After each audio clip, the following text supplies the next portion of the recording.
Pada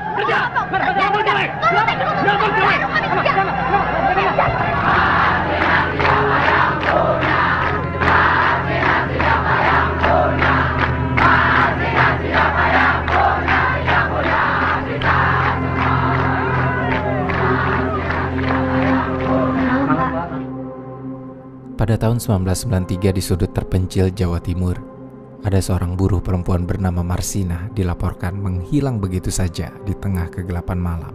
Setelah dia mencari teman-temannya yang ditahan pihak Kodim karena aksi unjuk rasa yang mereka lakukan untuk menuntut hak-hak mereka. Pencariannya memakan waktu berhari-hari, sampai dia ditemukan dengan kondisi tidak bernyawa dan keadaannya benar-benar mengenaskan. Kematiannya telah menjadi pusat perhatian internasional saat itu, sebab Marsina menunjukkan betapa gelap sebenarnya dunia buruh di Indonesia.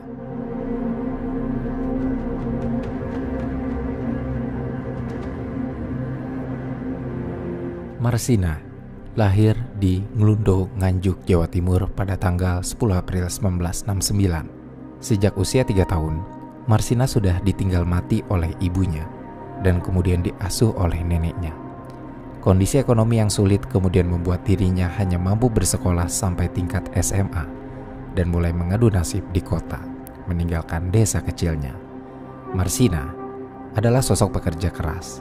Dia sempat bekerja di pabrik sepatu bata di Surabaya pada tahun 1989, lalu pindah ke pabrik arloji 4 Putra Surya di Rungkut, lalu pindah ke cabangnya, yaitu PT Catur Putra Surya di Siring, Porong, Sidoarjo, Jawa Timur. Dia punya semangat perlawanan yang kuat terhadap ketidakadilan dan eksploitasi buruh, menunjukkan bahwa dia tidak hanya berjuang untuk dirinya sendiri, tetapi juga untuk sesamanya. Marsina aktif terlibat dalam perjuangan hak-hak buruh, terutama di pabrik tempatnya bekerja. Di tengah kondisi kerja yang keras dan mungkin eksploitatif, Marsina hadir sebagai sosok yang berani bicara dan bertindak untuk kepentingan sesama pekerja. Dia tergabung dalam serikat buruh dan aktif bersuara untuk menuntut hak-hak dasar mereka, termasuk upah yang adil dan kondisi kerja yang manusiawi. Marsina sepertinya tidak begitu peduli dengan resiko besar yang akan ditanggungnya. Dia terus terlibat dalam aktivitas serikat buruh dan advokasi hak-hak buruh.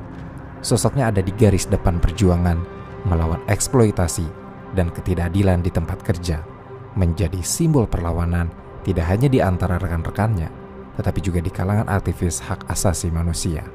Diketahui bahwa pada tahun 1993, tahun yang sama saat Marsina meninggal, dia memperoleh penghargaan Yep Tiam Hien, atau penghargaan yang diberikan oleh Yayasan Pusat Studi Hak Asasi Manusia kepada orang-orang yang berjasa besar dalam upaya penegakan hak asasi manusia.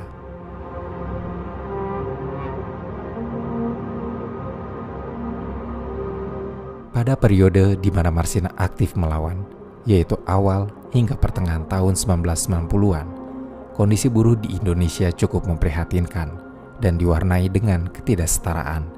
Banyak buruh di sektor industri, terutama di pabrik-pabrik seperti pabrik tekstil, di mana Marsina bekerja, menghadapi kondisi kerja yang sangat keras serta tidak manusiawi. Misalnya, diberi jam kerja yang panjang, kurangnya fasilitas kesehatan dan keselamatan kerja, tapi diberi upah yang rendah sehingga mungkin tidak mencukupi untuk memenuhi kebutuhan dasar. Masalahnya bukan hanya itu.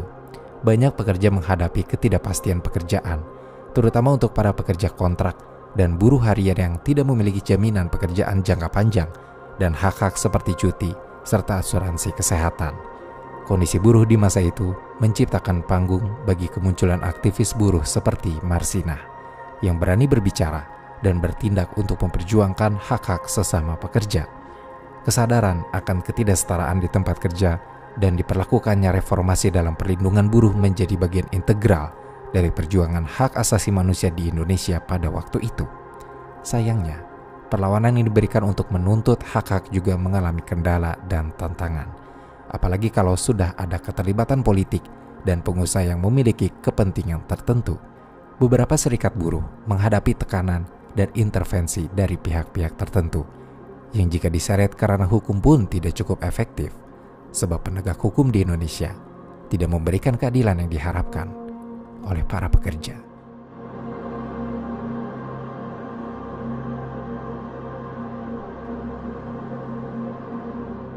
Sekarang, untuk mengetahui mengapa Marsina akhirnya dilenyapkan, kita akan mundur ke awal tahun 1993, di mana Gubernur tingkat 1 Jawa Timur yaitu Sularso mengeluarkan surat edaran nomor 50 tahun 1992 yang berisi imbauan kepada para pengusaha agar menaikkan kesejahteraan karyawannya dengan memberikan kenaikan gaji sebesar 20% gaji pokok. Imbauan yang sudah pasti disambut dengan kebahagiaan oleh para pekerja, tapi tidak untuk para pengusaha yang merasa bahwa beban pengeluaran perusahaannya akan bertambah. PT Catur Putra Surya, selanjutnya akan disingkat menjadi CPS, akhirnya membahas surat edaran tersebut dengan maksud untuk tidak memenuhi imbauan yang menetapkan gaji dinaikkan sebesar 20%. Karyawan tentu saja memutuskan akan melakukan unjuk rasa di tanggal 3 dan 4 Mei 1993 dengan aksi mogok kerja supaya perusahaan memenuhi tuntutan kenaikan upah mereka dari Rp1.700 menjadi Rp2.250. Sebelum unjuk rasa itu dilaksanakan, Marsina hadir dalam rapat yang membahas rencana unjuk rasa pada tanggal 2 Mei 1993 di Tanggulangin, Sidoarjo. Dia juga terlibat dalam aksi di tanggal 3 Mei 1993, yaitu aksi di mana para buruh mencegah teman-teman mereka bekerja. Komando Rayon Militer alias Koramil setempat diketahui turun tangan untuk mencegah aksi buruh tersebut. Namun, aksi itu tetap masih berjalan di tanggal 4 Mei 1993, di mana para buruh mogok total dan mengajukan 12 tuntutan, termasuk soal kenaikan upah pokok dari Rp1.700 per hari menjadi Rp2.250 per hari. Mereka juga menuntut tunjangan tetap sebesar Rp550 per hari yang diterima perusahaan pada hari itu, kecuali untuk tuntutan gaji pokok. Lalu di tanggal 5 Mei 1993, Marsina masih aktif bersama 14 rekannya yang lain dalam kegiatan unjuk rasa dan perundingan dengan pihak perusahaan. Namun, siang hari itu tanpa Marsina, 13 rekannya dianggap menghasut unjuk rasa dan akhirnya digiring pergi ke Komando Distrik Militer 0816 Sidoarjo. Ada tuduhan bahwa mereka telah menggelar rapat gelap dan mencegah karyawan masuk kerja. Akhirnya, 13 orang tersebut dipaksa mengundurkan diri dari CPS. Marsina yang khawatir teman-temannya diberikan tekanan atau diperlakukan sewenang-wenang, nekat mendatangi Kodim Sidoarjo untuk menanyakan keberadaan teman-temannya.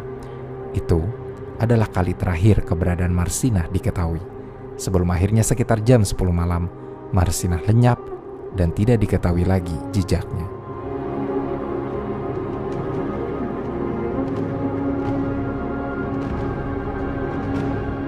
Hilangnya Marsina menimbulkan kekhawatiran di kalangan keluarga dan rekan-rekannya. Mereka berusaha sekeras mungkin untuk menemukan Marsina lagi, tapi butuh waktu 3 hari sampai akhirnya mereka menemukan titik terang jejak keberadaan Marsina. Meski saat ditemukan, kondisi Marsina tidak seperti yang diharapkan oleh mereka. Tertanggal 8 Mei 1993, ini adalah 3 hari sejak Marsina menghilang. Marsina yang baru berusia 24 tahun ditemukan tewas di hutan Wilangan, Nganjuk, Jawa Timur dengan tanda-tanda penyiksaan dan kekerasan. Posisi mayatnya melintang, sekujur tubuhnya penuh luka bekas pukulan benda tumpul. Kedua pergelangan tangannya lecet, tulang punggungnya hancur, di sela-sela pahanya terdapat bercak-bercak darah. Kondisinya sangat tragis. Ketika mayatnya dibawa ke rumah sakit untuk dilakukan autopsi, hasil autopsi pertama dan kedua yang dilakukan oleh Haryono, yaitu pegawai kamar jenazah RSUD Nganjuk, dan Profesor Dr. Harun Atmodirono, kepala bagian forensik di RSUD Dr. Sutomo, menunjukkan bahwa Marsina tewas akibat penganiayaan tingkat berat. Marsina juga diduga sempat diperkosa sebelum dibunuh, tepatnya sehari sebelum ditemukan, yaitu 7 Mei 1993. Kasus pembunuhan Marsina ini jelas saja membuat masyarakat Indonesia jadi geger sekaligus geram, khususnya para aktivis HAM, bahkan kematiannya segera menjadi perhatian internasional.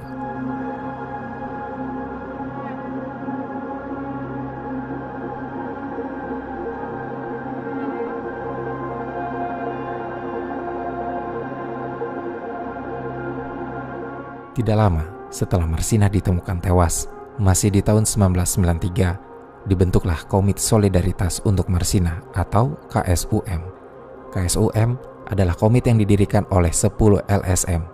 Komit ini merupakan lembaga yang ditunjukkan khusus untuk mengadvokasi dan investigasi kasus pembunuhan aktivis buruh Marsina oleh aparat militer. Komit melakukan berbagai aktivitas untuk mendorong perubahan dan menghentikan intervensi militer dalam penyelesaian perselisihan perburuhan. Munir menjadi salah satu pengacara buruh PT CPS melawan Kodam 5 Brawijaya, Depnaker Sidoarjo, dan PT CPS Porong atas putusan hubungan kerja sepihak yang dilakukan oleh aparat Kodim Sidoarjo terhadap 22 buruh PT CPS Porong yang dianggap sebagai dalang dari unjuk rasa.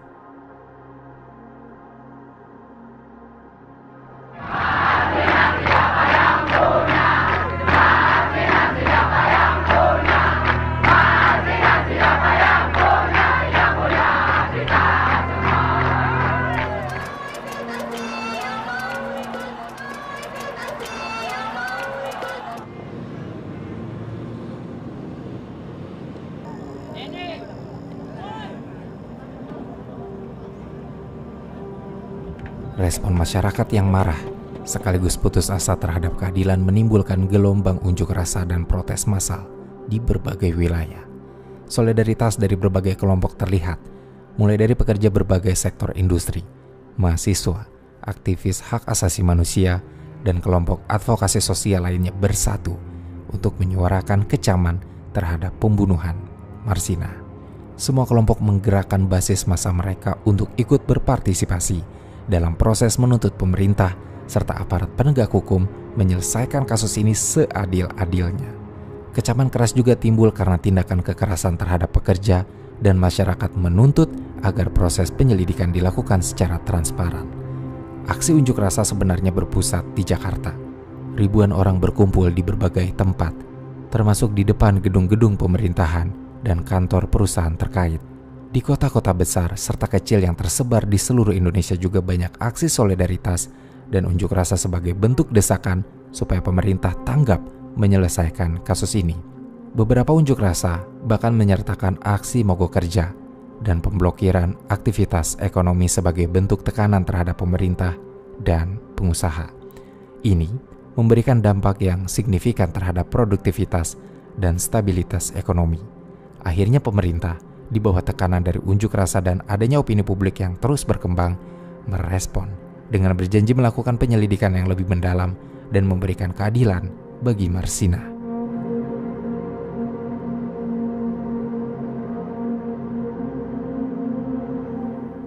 Atas desakan banyak pihak supaya kasus ini diusut tuntas, akhirnya di tanggal 30 September 1993 dibentuklah tim terpadu Bakors Tanasda Jatim untuk melakukan penyelidikan dan penyidikan kasus Marsina. Penanggung jawab tim ini adalah Kapolda Jatim bersama dengan Dan Satgas Kadit Reserse Polda Jatim yang beranggotakan penyidik dari Polda Jatim serta Den Intel Brawijaya. Penyelidikan yang dilakukan mereka pun tidak memuaskan masyarakat, sebab penyelidikannya cacat prosedur. 8 petinggi PT CPS, termasuk Mutiari selaku kepala personalia PT CPS dan satu-satunya perempuan yang menjabat posisi tinggi, ditangkap oleh mereka secara diam-diam dan tanpa prosedur resmi. Semuanya mengalami siksaan fisik maupun mental selama diinterogasi di sebuah tempat yang kemudian diketahui berlokasi di Kodam 5 Brawijaya.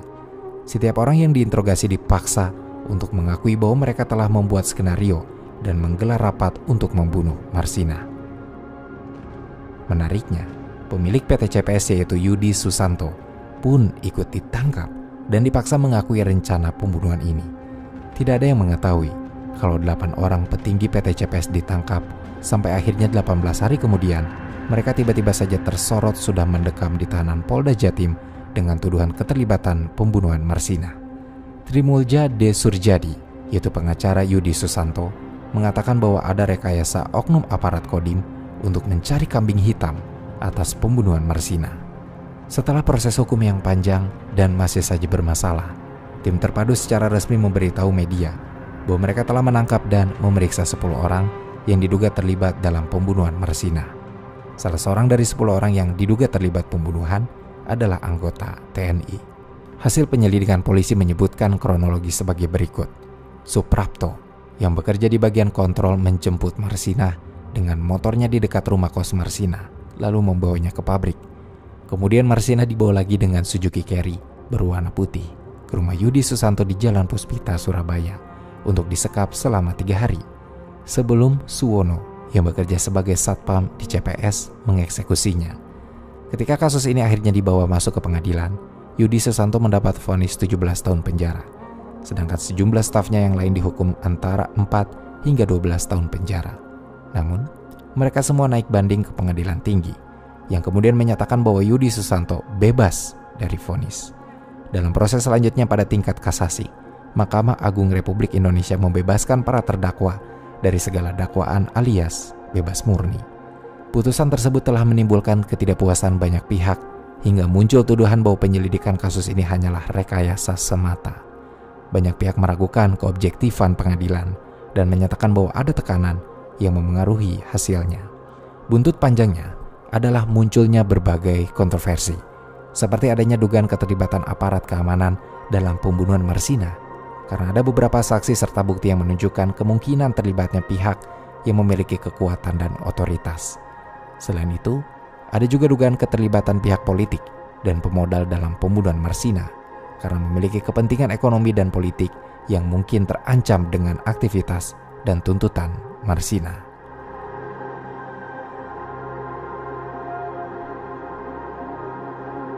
Meski kasus Marsina tidak mendapat penyelesaian yang baik, tapi sosok Marsina bahkan setelah kematiannya memberi dampak positif yang sangat luas. Kontroversi yang mengelilingi kasus Marsina telah memicu peningkatan kesadaran tentang hak asasi manusia di Indonesia.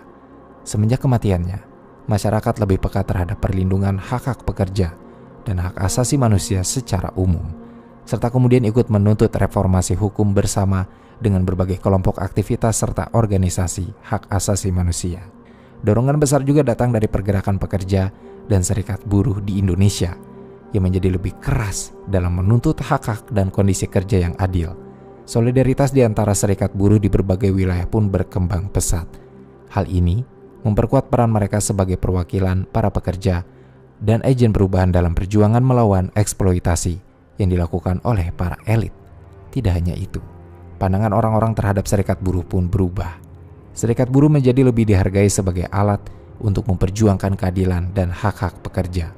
Beberapa perusahaan pun, sebagai respon terhadap tekanan masyarakat dan ketakutan akan dampak ekonomi, akhirnya mulai mempertimbangkan perubahan kebijakan yang lebih ramah pekerja dan bersedia berdialog dengan serikat buruh.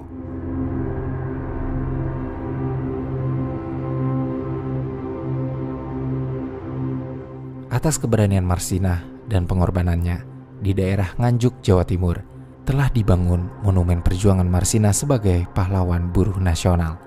Dan setiap perayaan Hari Buruh Internasional yang diperingati tanggal 1 Mei, para buruh, khususnya di Jawa Timur, selalu mengenang perjuangan Marsina. Mereka bahkan telah mengusulkan kepada pemerintah agar Marsina diberi gelar pahlawan nasional. Namun belum ada tindak lanjut hingga saat ini. Penghormatan untuk mengenang Marsina pun dilakukan lewat berbagai cara, seperti Slamet Raharjo yang mengangkat kisah Marsina lewat film yang diberi judul Marsina Cry Justice. Lalu ada seniman Surabaya dengan koordinasi penyanyi keroncong senior Mus Mulyadi yang meluncurkan album musik berjudul Marsina. Lagu-lagunya diciptakan oleh komponis Mas Gat untuk mengenang jasa-jasa Marsina.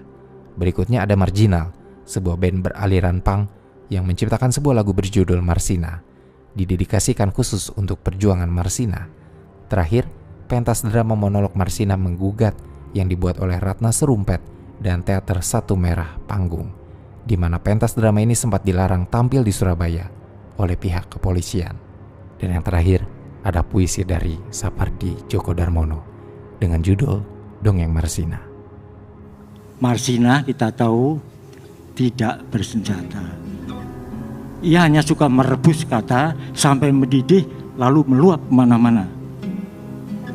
Ia suka berpikir, kata siapa, itu sangat berbahaya.